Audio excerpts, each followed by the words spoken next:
17 seconds left. All right, doesn't matter. We're in. Hey, you guys, it's James Dickerson doing super fantastic, charged up with positive energy, exuberant, excited about life, ready to face my next challenge with courage and enthusiasm. If I was doing any better, my smile would be a socially intrusive, maladaptive behavior, jacked out of my mind, and I ain't taking none of it back. Thank you so much for hopping in here with me and participating. We are live on Facebook, on a couple of different pages. We're definitely on the Spirits Joy Foundation page live right now. We are live on my personal page. We're live on YouTube, and we're doing it in a few different places here. So we're excited to be here tonight. I wanted to do this evening, obviously, because I wanted to be of help to people who have been dealing with grieving. And we all do it in different ways, and we all have to do it at some point in our lives. Everybody's gonna have to do some grieving. Everybody's got to do some grieving. It is what it is. you know um, and when this happens, when we go through this process, I believe that this is a time that the real you comes out. This is a time when your real character begins to show. And I'm starting to really, really, really, really um, feel much more strongly about that, and actually not just feel strongly about it. I've entered into a knowing that this is a fact, that if you properly go through a grieving process, or should I say, not properly, effectively go through and intentionally go through a grieving process, then you can come out a much better version of yourself. You can come out a much better version of yourself, stronger, more resilient, and more enlightened. Your spiritual life has leveled up and filtered over into, spilled over into other parts of your life and every aspect of life, actually. And I'm going to be very transparent in this communication with you on this live stream, and for whoever else is watching it in the replay. Be very, very transparent with you, because the title of this, Unveiling Resilience and Thriving Despite Grief. And really, I'm communicating in this video a journey of healing and strength, is really what I'm saying. Is let's talk about this journey of healing and strength. And just a brief introduction of myself. A lot of people that are watching this, I'm sure you already know me um, directly or indirectly. But I've been on my own journey as a man for these 52 years. And in 52 years of life, I've experienced a lot of loss of loved ones. And we can talk about grieving all kinds of things. Um, uh, Inanimate objects, people grieve. People grieve the loss of their fortune. People grieve the loss of their pets, and that's definitely a deep grieving. And people grieve the loss of human beings, loved ones, family, and friends. And so I am specifically, I'm talking about grieving the loss of loved ones. And if that's your pet, then that's your pet. Whatever the case may be, grieving the loss of loved ones. With me having experienced the loss of different kinds of loved ones, or different, should I say, categories, if you will, of loved ones, um, on the friend level and the family level, then I've discovered that people actually have, should I say, they've what they've done is, they've put different types of grieving on different levels, right? Like one is worse than the other, and and I'm going to tell you that your connection to a person has more to do with that, and than anything else. I would say your connection to them. Like I lost my mom, and obviously my connection to my mom is that I'm her son, and she's my life giver. That stings very badly. It stings very badly, especially when it first happens. I lost my best friend. His name was Robert Williams. My mom's name was Geraldine Dickerson. Lost my best friend of 30 years, and Rob, that stung very, very badly, and it stings still to this day. There's a lot of pain that still happens in the undercurrent of my life. And then I lost my daughter, Spirit. Spirit Butler. Spirit was 14, and that was a great, great, great, great tragedy. And obviously, I don't have to tell you that that stings. See, that's what I'm talking about. People are watching right now, and you're identifying with me, and you're saying to yourself, wow, that best friend, ouch. Ah, the mama, really ouch. Oh no, not the child.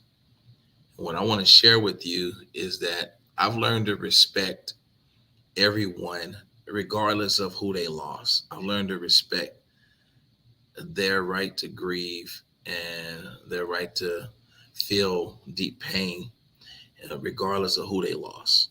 And I hope that makes sense to you.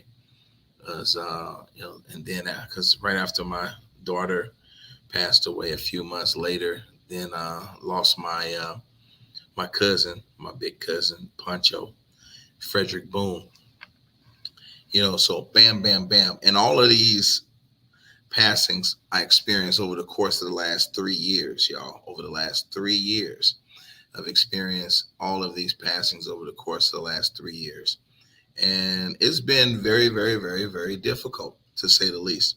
So what I have learned how to do, though, in the process of it is I learned how to manage it. I learned how to make my way prosperous in spite of or despite all of the grief. I've learned how to make my way prosperous, and that's why I wanted to talk to you guys about here today, because people experience loss and a lot of times tend to lose their way. People experience loss and a lot of times tend to lose their way. I want to talk for a few moments about that, because that's really the real reason why I'm talking tonight. Real reason why I'm talking tonight is that people experience loss and then tend to lose their way. What I don't want us to do is find ourselves losing our way because we experience loss. It's a fact of life that every last one of us has to get out of here. Everyone has to go. We do make decisions um, on how we on how long we want to live. We decide very young. Yeah, I want to live to be 100, and I want to live to be 90 or what have you. Everybody wants to get old. Uh,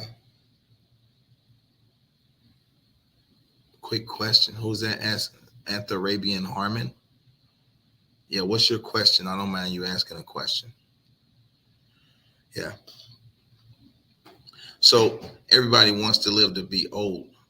However, some people actually, they die young, and that makes it very, very difficult for those of us who remain here, to deal with it. Somebody came up with these stages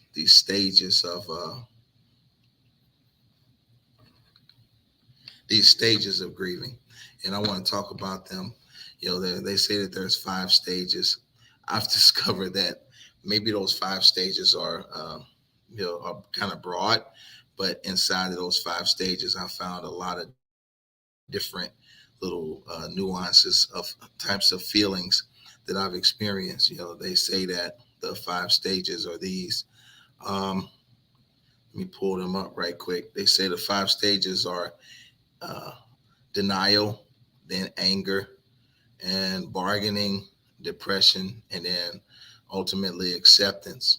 So I don't think that these are stages. Let me tell you, I don't mind arguing with the whole psychological and psychiatric community. And I don't think that these are just like stages. I think I would rather use the word cycles. I would rather use the word cycles instead of stages, because when you say that there are stages in grieving, is uh is Sunday the Lord's holy? Oh no, that's not what we're talking about right now. Yeah, I would rather say that these stages are really more like cycles, right? That there are cycles in grieving rather than stages. Because if you say stages, then what you're saying is that there's a standard for how to do it. And when we say that there's a standard for how to do it, then what we do is put ourselves in the position to judge people and make a determination on where someone should be right now in reference to how long it's been since they initially experienced the loss. Y'all get what I'm saying? When you say that there are these stages in grieving, then and I'll give you an example.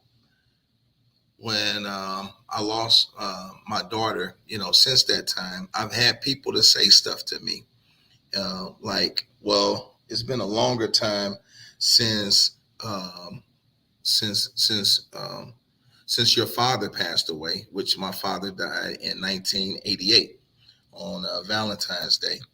And then my grandmother, which was another hard passing, she passed away in 1994. All right, and on October the 1st, or I think the October the 4th. And then, but then many years later, I experienced more losses. Um, just because my father passed away in 1988, and and then my mom, she didn't pass till 2020. You don't get to tell somebody that, well, you're on a higher stage in grieving for your father's loss than you are in your mother's loss. Y'all get what I'm saying? Because the length of time is not the point here. Time is not even a real thing when it comes to grieving.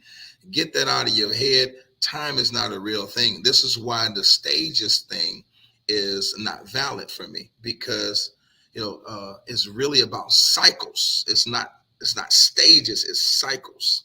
It's, I might be in the anger cycle right now, or I might be in a denial cycle. I might be back in a denial cycle, then I'm back in an anger cycle, then I'm jumping into a bargaining, where I'm the bargaining. If you don't know what that is, that's coming up with those, if only statements, man. If only I had done this, or then I could have done something. You start saying that stuff, and that's really unhealthy. And then you keep going back and forth in the different modes, and that's why I'm saying stages is not a real thing, and it's unfair to people for us to put stages and in the way of our empathy when people are dealing with grief. Let's see what they say in the comments. Megan says, "Thank you for taking the time to talk about this." Oh, yes, you're welcome. You're welcome.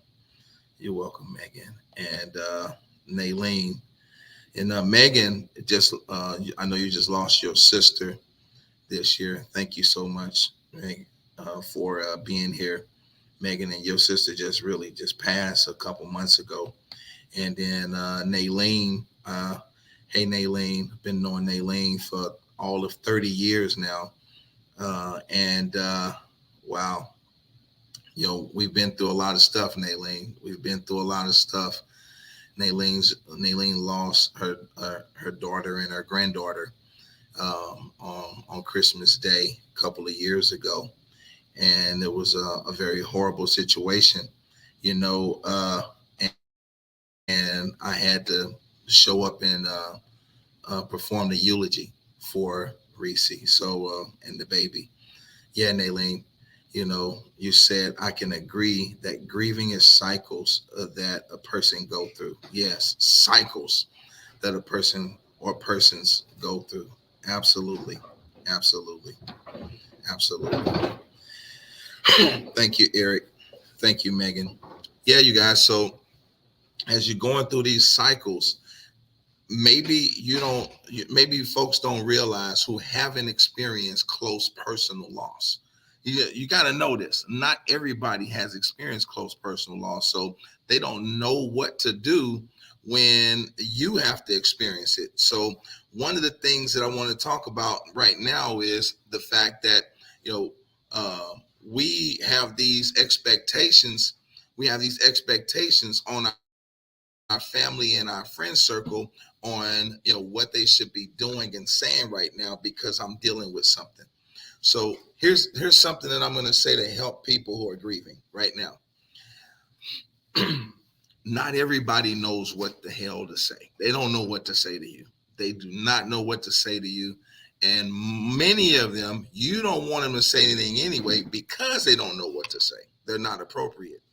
And some of the things that they would say if they were talking to you would make things worse emotionally and mentally for you than what they are. So you don't want everybody to talk to you. Trust and believe that.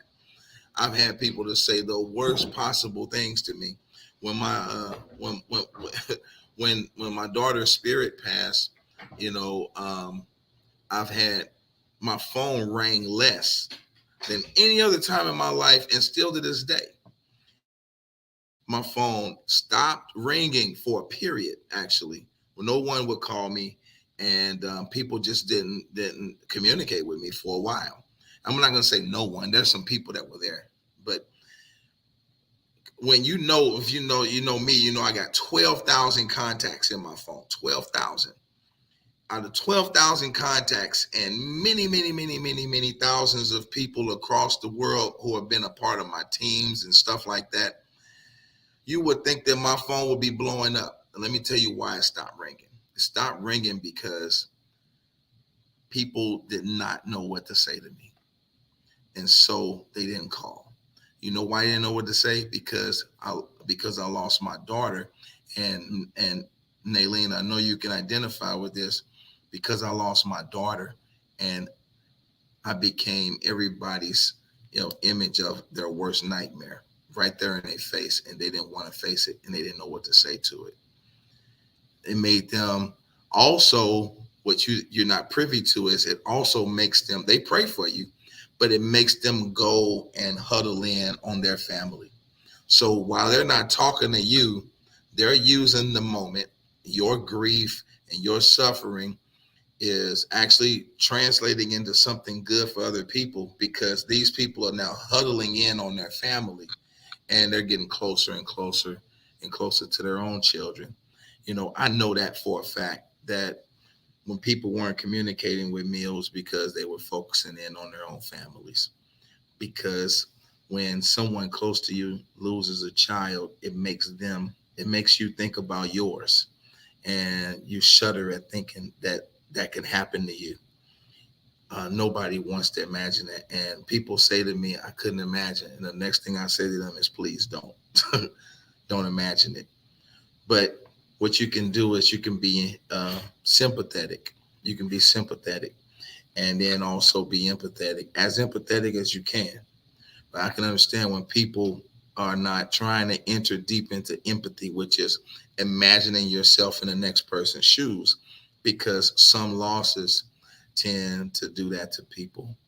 You know, I wanted to share that as people deal with the different cycles of grief, that there are some things that you can do to help you deal with them better. There's some things you can do to help you to deal with them better. I mean, what you don't want to do is find yourself spending all your time alone.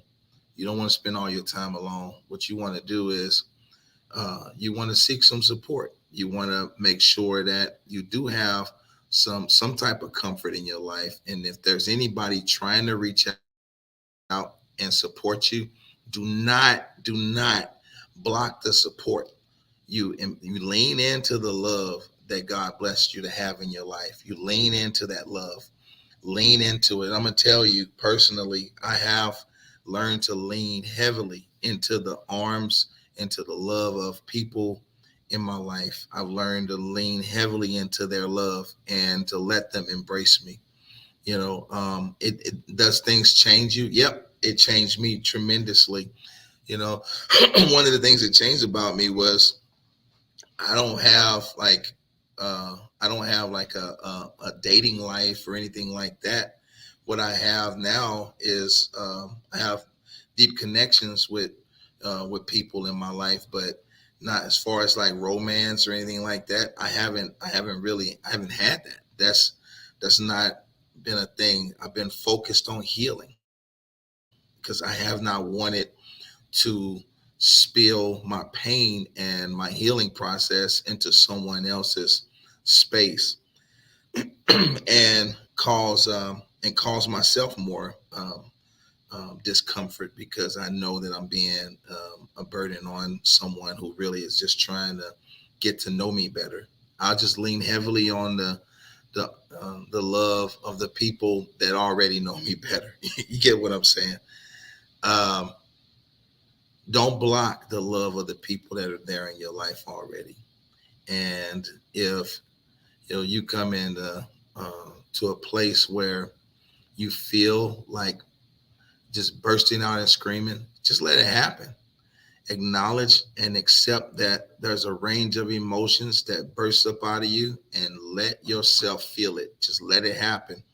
You don't want to rush the grieving process. Don't rush it. Give yourself some time and some space to just feel it, man, because you think you felt it all, and then some new feeling shows up and you realize, you know, you haven't felt it all yet. There a new feeling occurs, and then you realize, well, wow, I thought I felt all of it already. Naylene says, amen. Support is definitely needed, but with the right person. Remember, grieving leaves you vulnerable. Be careful of who you spill out to. Absolutely. Leaves you vulnerable, and you have to be careful of who you spill out to. Oh my gosh. I can't even, there's no way to emphasize that more. You have to be careful of who you spill out to. Thank you for saying that, Naylene. Yeah. So you got to be careful about that, about who you're leaning into and spilling out to. You have to do it, but you also still have to exercise some wisdom.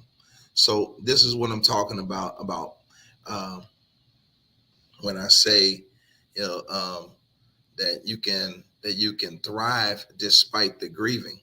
Thriving, it just simply means that you can jump into your thought processes and choose thoughts that gives you the ability to rise up out of your feelings and not just sit around and stew in them. Okay, sit around and stew in them. Let me tell you what I mean by that. That this is a process of prioritizing your mental well-being and realizing that if you just sit around and stew in the lower level emotions, then it's gonna keep you, experiencing a deeper and lower mental decline, a deeper and lower mental decline. If you're just sitting around in those bad feelings, then those bad feelings continue to feed you bad thoughts. And those bad thoughts continue to feed you bad feelings. And those bad feelings continue to fuel bad thoughts. And in the theater of your mind, you're imagining bad things. And everything that's happening, you can justify it because you're experiencing the worst pain and the worst loss of your life. So it's all justifiable inside of you. So then it seems like there's no escape out of it. But then you still have the ability to jump into your thought process and choose new thoughts. And this is what I challenge you to do, is to jump into your thought process and choose new thoughts. How do you do that? Well, you're going to have to take in some new information. So there's these support groups, there's counseling that you can engage. We talked about loved ones, but then there's counseling. I recommend counseling.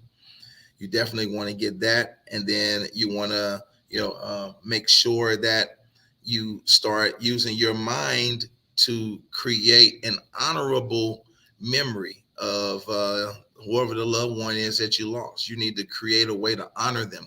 You need to create a way to honor them and celebrate their lives, and make whatever happened to them, make it count for something here in the world.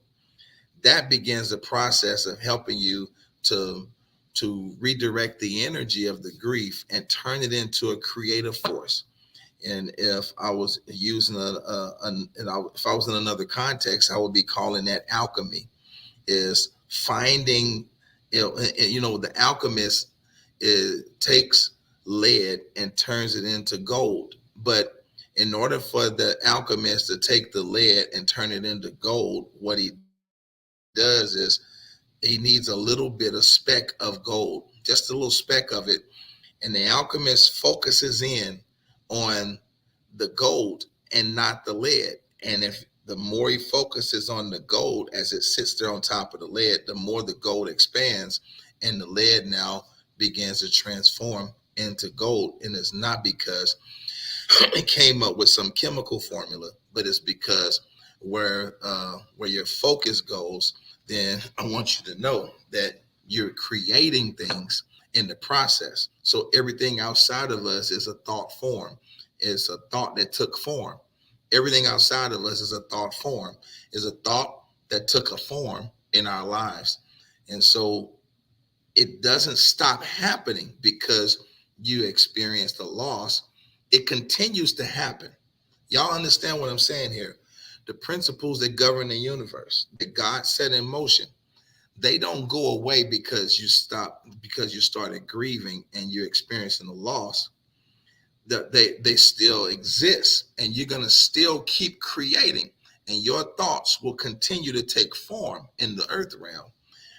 And the words that are coming out of your mouth will eventually take some type of shape. And so you must begin the process of rebuilding your life by getting control of your thought life and gaining control of your speaking. I'm telling you what I know and not what I heard. I'm telling you what I know and not what I heard. Thank you, Naylene. Thank you, Megan. I'm telling you what I know and not what I heard. That if and if we don't do this, then we find ourselves, not being victorious in the process of dealing with grief. Even if you get to the point where you fully accept everything, don't think that that acceptance is gonna eliminate the possibility that anger won't come back, or deep depression or anything like that. On any given day, any of that stuff can happen to you again. So to make sure that as you continue to move forward and you're able to, and the possibility that it may happen again, when that stuff happens again, you want to have more things in place to help you deal with it than what you had when the pain initially came. So, like, for example, my daughter's spirit, I knew that I had to do something to create a way for me to do some good in the world in her honor.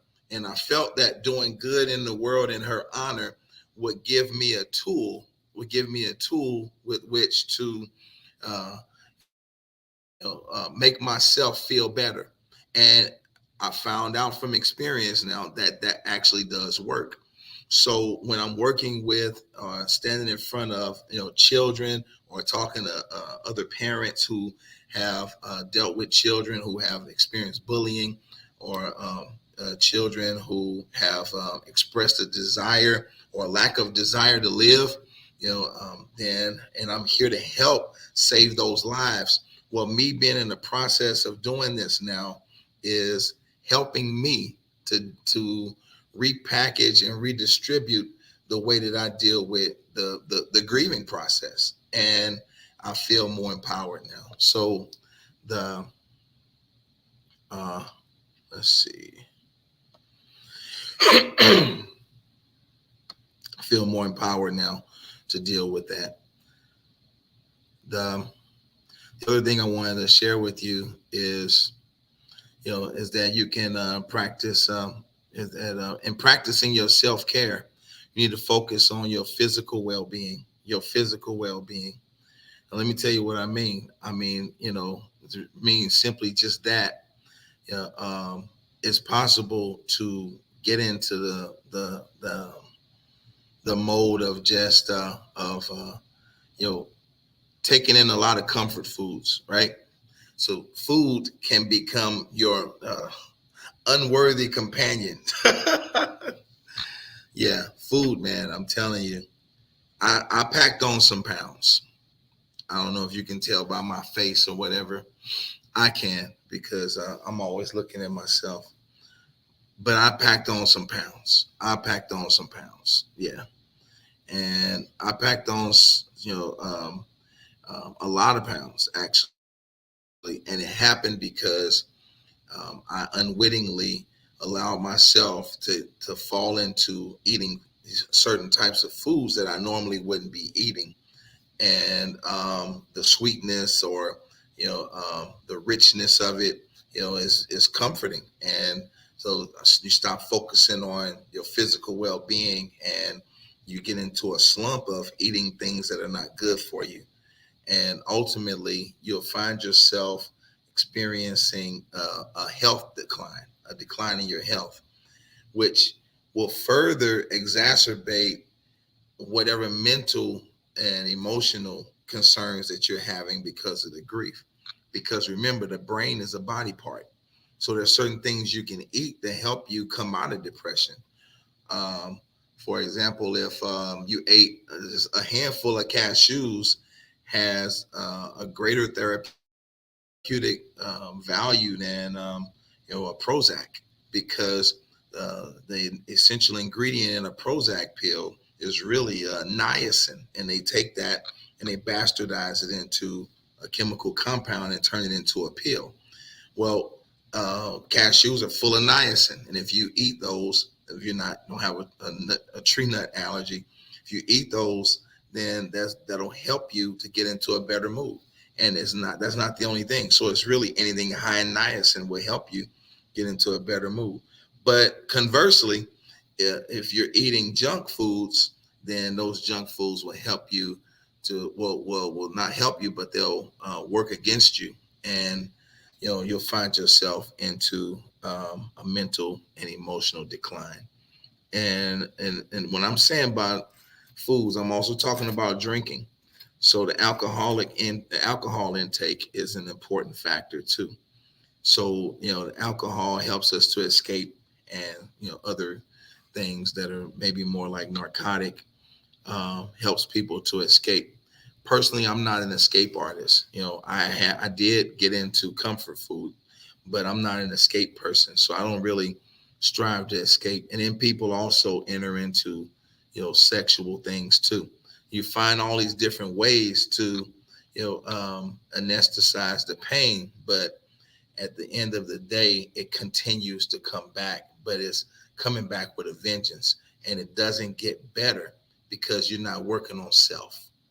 So then, what I challenge us to do is to turn inward and focus on building up our inner selves and practice mindfulness, and you practice mindfulness, and you learn how to meditate, and you learn how to pray, and you plug yourself into a set of spiritual practices that will help you to build yourself up spiritually, which will help you to gain more mastery of your thought life, so that when a crazy thought scrolls across your mind, it'll be like a ticker tape on a news program. You've seen the news where they got ticker going across the screen, where there's some news scrolling across there while the anchor is up there speaking. Then there's constantly news scrolling by. That's how your mind works. So you can be in the middle of something that requires thought, and then another thought comes streaming across your mind. You don't have to grab that thought and magnify it. What you can do is let that thought just keep rolling by, because just like the TV screen, it'll leave the theater of your mind. It'll leave leave the theater of your mind, and you can observe it and say, now that's interesting. I just thought that. And then just, shake it off. I know I ain't the only one that has done this. So if you are not your thoughts, you are using your brain to think your thoughts. But what you can do is gain conscious control of your thought life, and that'll help you to also maintain control of your emotional well-being. Yeah, there's I have team members here in my office. I'm in my office of your emotional well-being. Let's see here. Let's see what you say, Eliani. Don't want to fall into the abyss. That's right. I shake things off also. Yes, you got to shake them off. So Eliani also is another one of my loved ones who she has experienced uh, experienced deep grief. She's one of Spirit's moms, and then the same week that Spirit passed, we lost Eliani's uncle, and to murder, and then about a month and a half to 2 months later, we lost her sister. So hey, some people dealing with stuff, man. We are experiencing a lot of different things. The next day, oh yeah, the next day is when we lost Larry. That's right. So let's see what you're saying. Naylene says, like casting down the yes, like casting down the imagination, because the imagination is the creative force. It's the creative force. The imagination is, if you read any sacred text, or especially like in the Bible, you'll see that it says, and God said, "Let there be." But well, before that thought, before that those words came out the mouth, there was an imagination.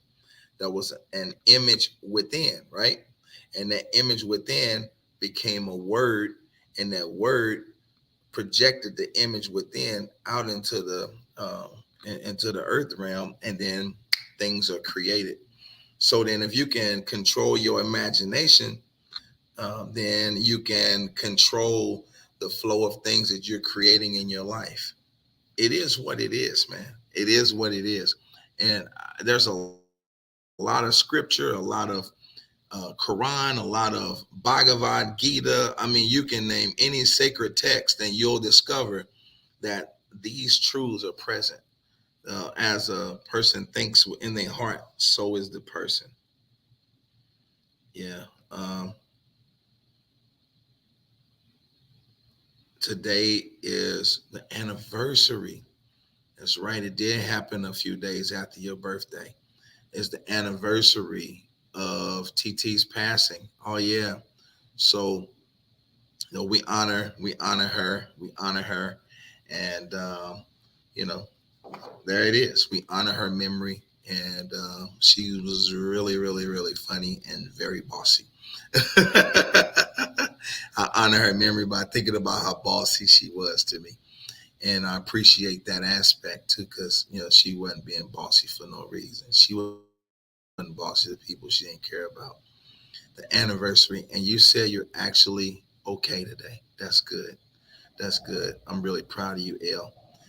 So, to everyone who's experienced a lot of deep loss in recent times, I want to offer for you to you this information. I'll do some more live streams and stuff like this because, yeah, very bossy. Yeah, I'll do some more live streams and things like this as we continue to move forward in life, because I am thriving despite the grief. I am thriving despite the grief. I'm thriving in a sense that I'm building a full blown nonprofit organization called Spirit's Joy Foundation. If you haven't been over to the website to check it out, you can go to spiritsjoy.org, I'll put it up here on the screen for you. You can go to spiritsjoy.com or .org and check that out. And let me see.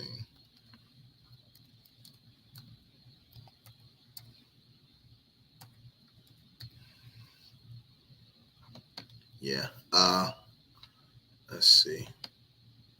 So you can go there to the website and check that out.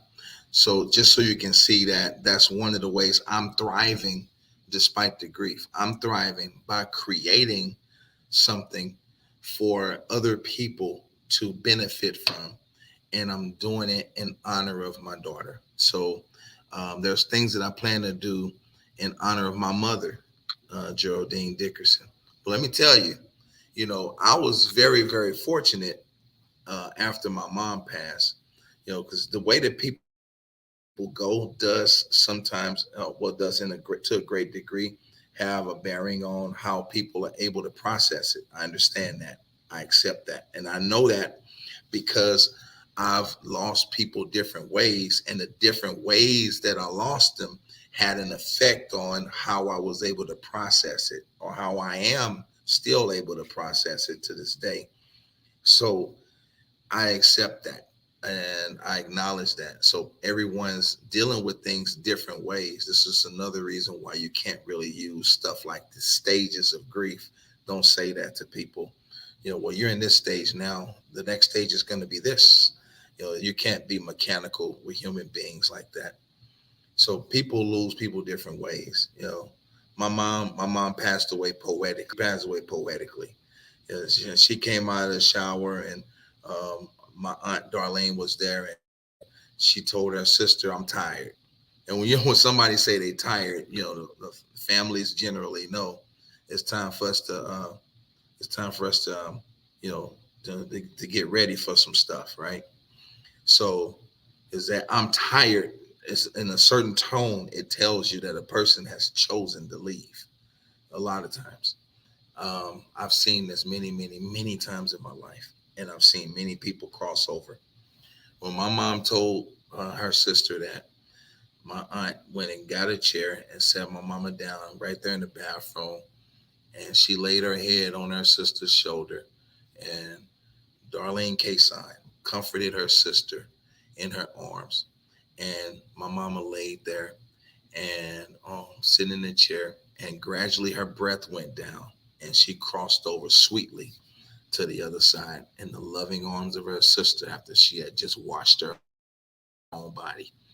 Folks, hey, look, that's a poetic crossover. Contrast to, I mean, like then my best friend Rob, he was sitting there watching the basketball game and enjoying snacks, and then he just went quickly.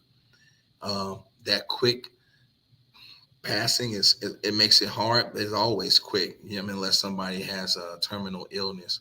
But that makes it a little hard. Like it's like all of a sudden.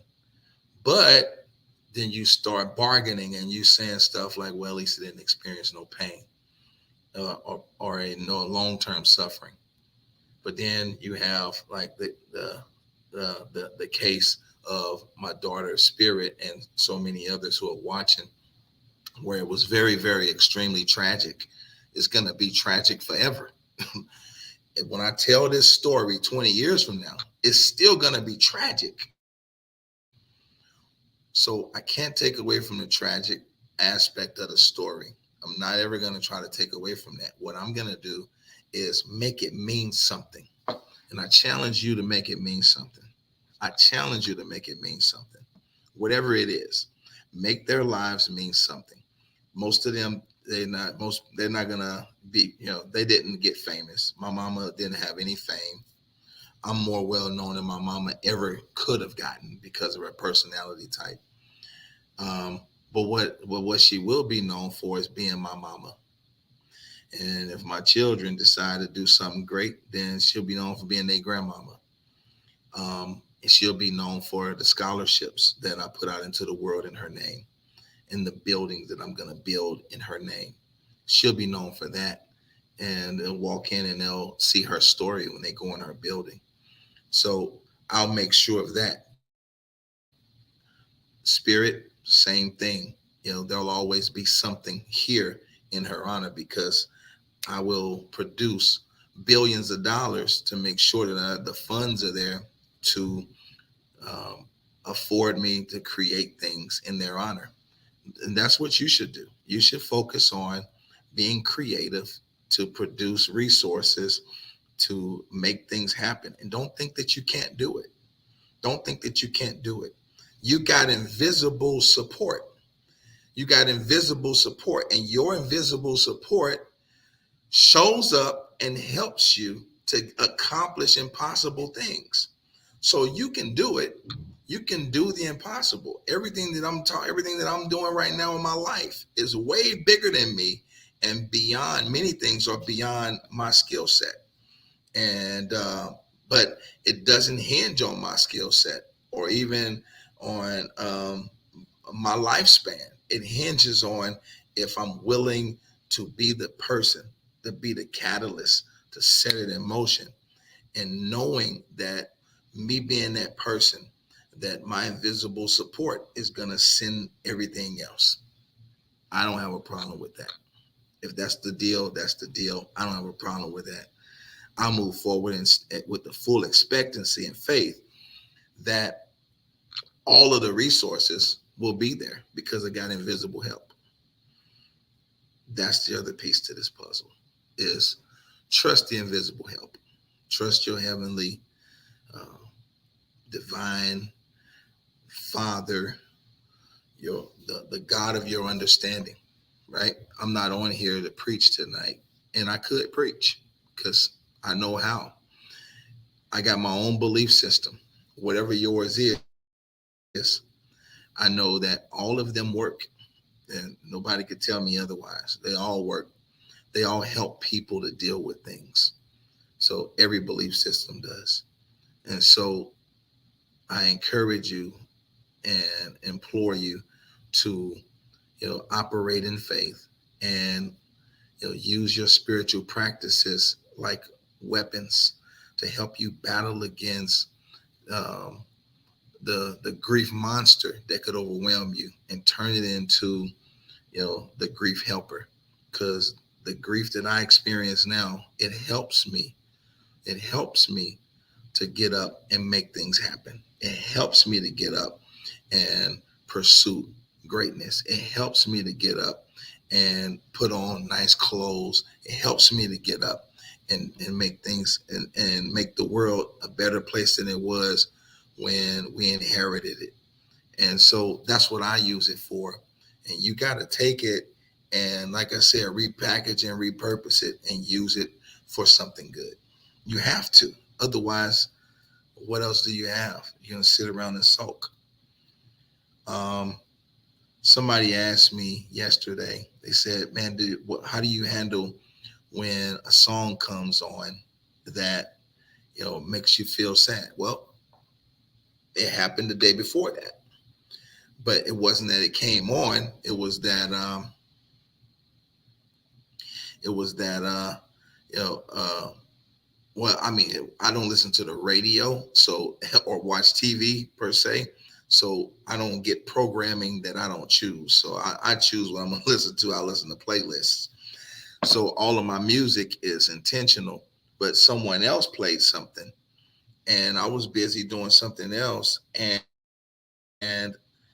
the tones of the music started evoking lower feelings in me and making me feel sad.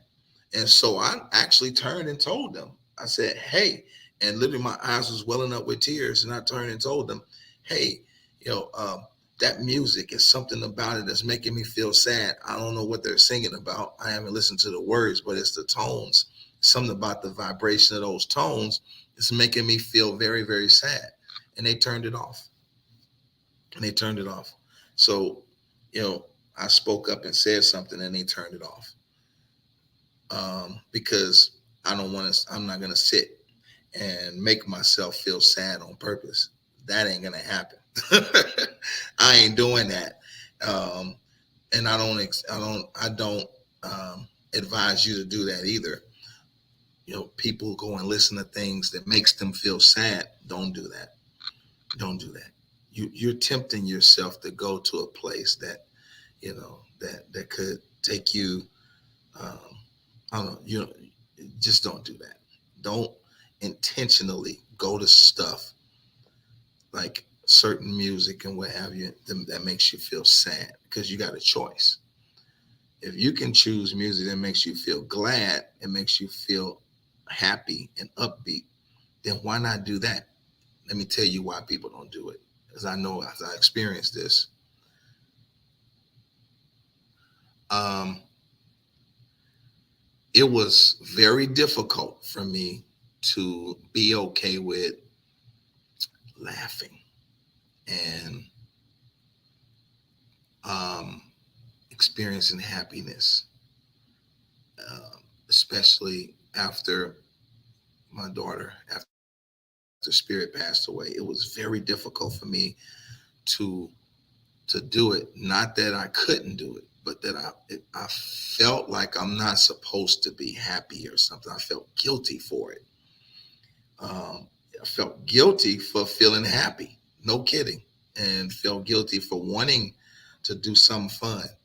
Um, and I had to give myself permission to to push past that and intentionally do things to make me, happy and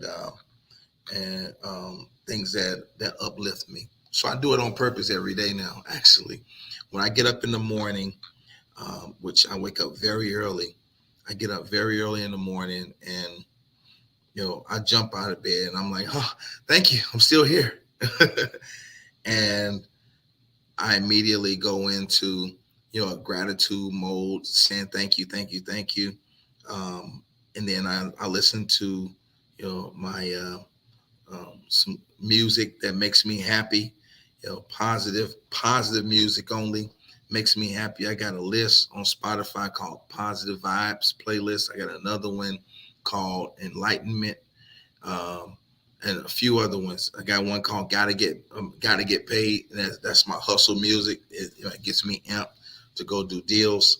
So I got a lot of playlists that I put together that keep me in a different headspaces, to keep me, bumping really, on a positive vibe. And then in the morning, once I listen to some music and everything, a couple of songs, sing along with it, then I'm listening to my spiritual teachings. I'm listening to my spirit, and I'm doing this in the bathroom. I'm listening to the spiritual teachings the whole time while I'm grooming and everything and doing my self-care. I'm listening to my spiritual teachings, whatever that is for you, personal development. Listen to a book, um, and and then I once I get myself together, then I sit still and I do some meditating, because of the music and the teachings and whatever I read. All of that has done it. All usually like is congruent and it flows together. Then when I meditate, I enter into a space where you know, I get communicated with. I get clarity of thought, and you know, it's easier for me to pray uh, after that, after the meditation moments. So after that, then I'm ready to leave, and I go out into the world. By the time I step foot out of the house, and I live in a downtown area, so by the time I step foot out onto the street, I'm vibrating so high, or I'm in such a excellent mood that cars riding by can, I guess they can feel me coming by, because people are looking. Sometimes people blow and wave. That's how strong the energy and the presence is once I finish my morning routine. Your success is in your daily routine. Your success in everything in life, especially in thriving through grief and unveiling a resilience that gives you the ability to thrive and prosper despite the fact that you experience great loss. I love you so much. I really appreciate you hopping on here with me tonight. It means the world to me that I was able to have a conversation with beautiful human beings I pray right now that you will thrive and you will prosper. That as the days and months and weeks and years continue to roll on, that your joy be uh, overflowing, and that you experience happiness, that you experience peace, and as those grieving moments, that undercurrent of grief continues to come back periodically, or whether it's daily or weekly or monthly, however it flows, I pray that you remain in control of your thought life. I pray that you remain in control of your emotions, and that you will not become overwhelmed to the point where you are out of control, but that you allow yourself to feel, and then you get up and say, okay, okay, and then you move on. I pray that you remain healthy, that you are healthy physically, that you live in a body that does what you want it to do for as long as you want to do it for the maximum long term. I pray that you will have a strong mind, that your mind is sharper than it's ever been, that you can write the book that you need to write, that you can write the book or the books that you need to write for the work that you need to accomplish. And I pray that you will start the organization, and whatever the charity it is, whatever it is, the work that you need to get done, I pray that you get that done. And I thank you, Most High God of the universe, in the name of the Christ who existed and who left the energy of success and love and peace and comfort and harmony and beauty here with us to tap into and use in moments like these. Amen. So you guys, if you could go to spiritsjoy.com, that would be great to do that and make a contribution. I appreciate it so much, so much. And if also, if you don't want to go to the website, and some of you guys I know like to use like Cash App. Let me put that up there for you. It's real simple. The Cash App is very simple. Um, that's it. Spirit's Joy. That's the Cash App. So you can give a gift there too, and share with us. What we do with the money is we're developing a camp called Camp Joyful Spirit. Camp Joyful Spirit is for kids who have been bullied, and those kids um, who get to come to the camp, they experience therapy and counseling. They will experience. Uh, they will also learn the art and science of public speaking, um, and several other things will happen as a result of them being in the camp. But the arts is a very big part of it. The But public speaking, those who and every camper will get a chance to speak. At the end of camp, they'll all get a chance to speak in front of their loved ones and share their story. This is something that they didn't show up with. They showed up feeling like victims, but they're going to finish camp recalibrated and made over and feeling like victors. Those who really take to the speaking, I'm going to take them, or we will take them, and corral them together into a group called Spirits Voices. They will travel to the nation and they'll speak on the national speaking circuit.